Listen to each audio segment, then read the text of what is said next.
आज हम देखेंगे मूविंग चार्जेस एंड मैग्नेटिज्म। ये चैप्टर हमारा बहुत इंपॉर्टेंट चैप्टर है फॉर जेडबल नीट एंड आपके बोर्ड पर्सपेक्टिव। यहाँ पर मैंने एक बार मैग्नेट कंसिडर किया है, एक मैग्नेटिक मटेरियल कंसिडर किया है एंड इसकी कुछ प्रॉपर्टीज रहती है जो हमने बचपन में पढ़ी है एंड अभी हम थोड़ा सा मोटे मोटे तौर पे अभी यहाँ पर देखेंगे। तो बार मैग्नेट की क्या क्या प्रॉपर्टीज रहती है? तो बार मैग्नेट की प्रॉपर्टीज रहती है कि बार मैग्नेट के पास दो पोल रहते हैं, north pole and south pole. वो मैग्नेटिक फील्ड प्रोड्यूस करता है north to south, outside the magnet and inside the magnet south to north. ये लाइंस कैसे रहने वाली है आपकी? क्लोज कंटिन्यूअस लाइंस रहने वाली है। लाइक दैट यहाँ पर भी आप निकाल सकते हो, नॉर्थ टू साउथ एंड यहाँ पर again inside the magnet south to north. ये एक प्रॉपर्टी रहती है। और क्या क्या प्रॉपर्टीज रहती है? तो और एक प्रॉपर्टी देखो इस तरह रहती है कि अगर आपने इसे क्रश किया, एकदम छोटे से पॉइंट को भी क्रश किया, तो उस छोटे पॉइंट के पास भी क्या रहने वाला है? वो दो पोल्स आपके रिमेन्स रहने वाले, नॉर्थ साउथ पोल उसके पास स्टिल रहने वाले। एंड और एक प्रॉपर्टी रहती है, जैसे आपने अगर यहाँ पर और एक यहाँ पर मैग्नेट लेके आए नॉर्थ एंड साउथ, यहाँ पर और एक मैग्नेट लेके आए तो वो क्या होने वाला है? रिपेल होने वाला है, मतलब अट्रैक्शन रिपल्शन वाली प्रॉपर्टी भी रहती है। ओके, तो यहाँ तक हमें पता था। नाउ व्हाट हैपन, ऑरस्टेड नाम का एक साइंटिस्ट था, ऑरस्टेड नाम का, उसने कुछ एक्सपेरिमेंट किया। तो उसने देखो एक्सपेरिमेंट क्या किया, उसने एक सिंपल सा सर्किट यहाँ पर कंसिडर कर लिया एंड उस सिंपल सर्किट में यहाँ पर क्या रख दिया, एक सर्किट के बाजू में एक कंपास रख दिया था। ओके, अब ये कंपास में क्या रहता है? एक मैग्नेटिक नीडल रहती है। तो मैग्नेटिक नीडल है तो उसके पास पोल रहने वाले N, north and south pole रहने वाले उसके पास। अब जैसे ही उसने यहाँ पर स्विच ऑन किया तो इस सर्किट में से करंट फ्लो होना चालू हो गया, इस डायरेक्शन से इसमें से करंट फ्लो होना चालू हो जाएगा। ओके, यहाँ से इस तरह आपका करंट फ्लो होना चालू हो जाएगा। अब जैसे ही करंट फ्लो होना चालू हो गया, ये जो मैग्नेटिक नीडल है वो डिफ्लेक्ट हो गई इस डायरेक्शन से। इस तरह आपकी जो मैग्नेटिक नीडल है वो क्या हो गई? डिफ्लेक्ट हो गई। अब ये जो मैग्नेटिक नीडल है ये तभी डिफ्लेक्ट होनी चाहिए थी, एक तो आपने कंपास को मूव किया या इसके नज़दीक में, इसके आजू बाजू में आपने एक मैग्नेट ला लिया, तो आपकी ये नीडल क्या होनी चाहिए थी? डिफ्लेक्ट होनी चाहिए थी। बट यहाँ पर हमने ऐसा कुछ भी नहीं किया, तब भी ये मैग्नेटिक नीडल डिफ्लेक्ट हो गई थी। तो अगर आपकी मैग्नेटिक नीडल डिफ्लेक्ट हो रही है, इसका मतलब ये होता है कि यहाँ पर कुछ तो मैग्नेटिक फील्ड प्रोड्यूस हो गई है, यहाँ पर कुछ तो मैग्नेटिक फील्ड प्रोड्यूस हुई है। बट ये मैग्नेटिक फील्ड प्रोड्यूस किसने की है?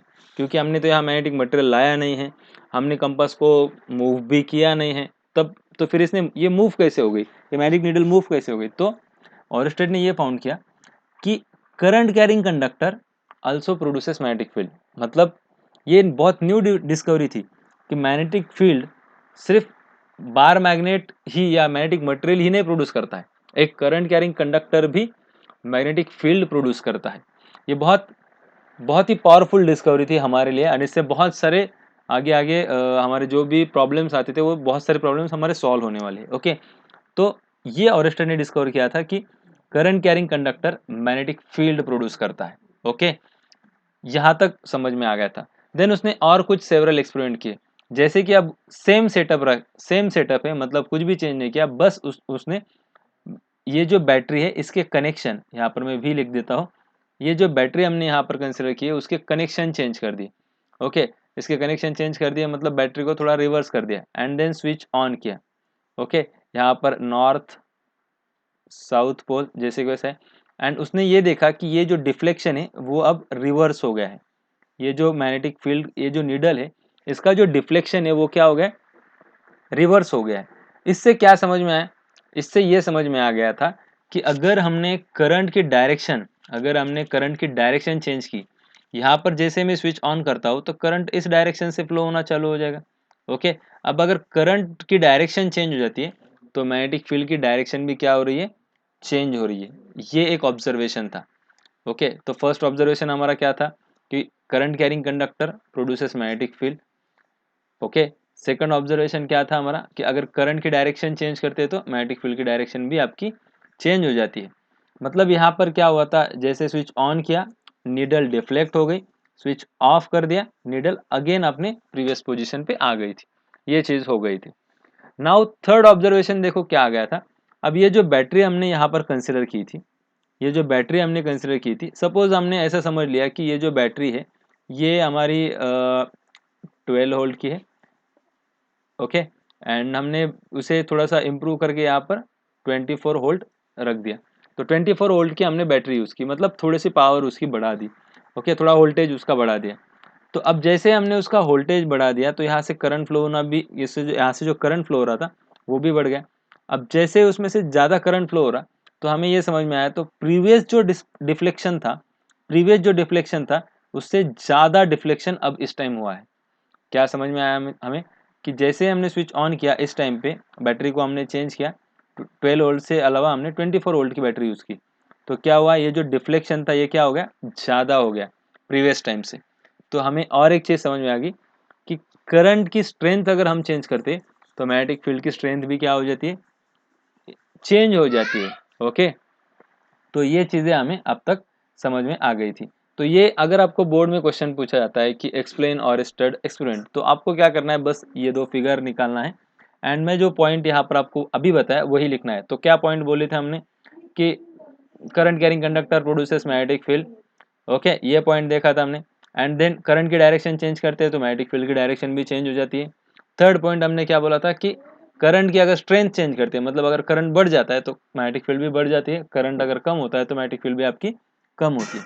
तो सेम पॉइंट मैंने यहाँ आपको लिख के दिए, आप इस वीडियो को पॉज करो एंड ये पॉइंट लिख लो। यही पॉइंट मैंने आपको अभी बोले, like current carrying conductor produces magnetic field, direction of magnetic field depends on the direction of current, strength of magnetic field depends upon the strength of the current flowing through the wire.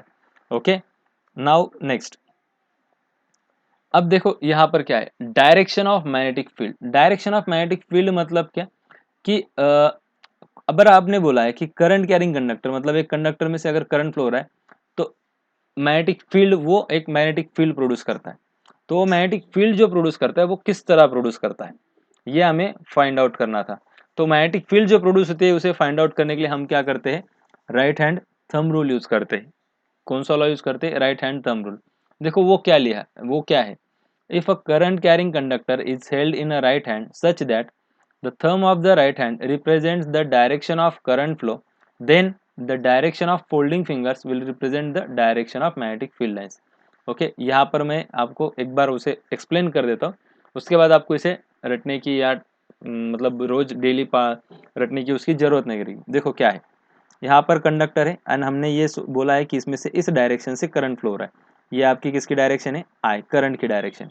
Okay, आपको क्या करना है, आपके thumb को इसके साथ लेना है, करंट के साथ। ओके, आपने क्या किया, इस थंब को आपके करंट के साथ ले लिया एंड देन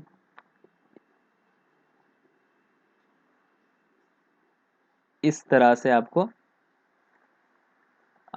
राइट हैंड को लेना है। ओके, इस तरह आपको इसे ग्रिप करना है। समझ में आया मैंने क्या किया है, थंब को करंट के साथ प्लेस किया है, थंब को करंट के साथ प्लेस किया है एंड ये जो आपके 4 फिंगर्स है, ये जो आपके 4 फिंगर्स है, कर्ल वाले जो आपके 4 फिंगर्स है, वो क्या दिखाएंगे, आपके मैग्नेटिक फील्ड दिखाएंगे, मैग्नेटिक फील्ड की डायरेक्शन दिखाएंगे। ओके, ये आपका राइट हैंड, यही मैंने यहाँ पर लिखा है। वो क्या दिया है, if a current carrying conductor is held in right hand such that the thumb of the right hand represent the direction of current flow, thumb of the right hand represent the direction of current flow, then the direction of folding fingers will represent the direction of magnetic field lines. जो भी ये 4 fingers रहेंगे आपकी, वो क्या करेंगे, magnetic field की direction represent करेंगे। इसका मतलब इसके अराउंड में, इसके साथ जो मैग्नेटिक फील्ड बनती है वो किस तरह बनती है, तो देखो इसके साथ, इसके कारण जो मैग्नेटिक फील्ड बनेगी वो इस तरह बनेगी, एक मैग्नेटिक फील्ड लाइंस जो बनेगी उसके कारण वो कुछ इस तरह बन जाएगी।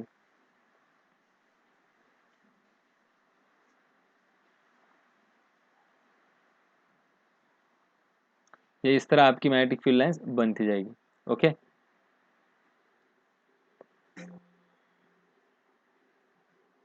इस तरह।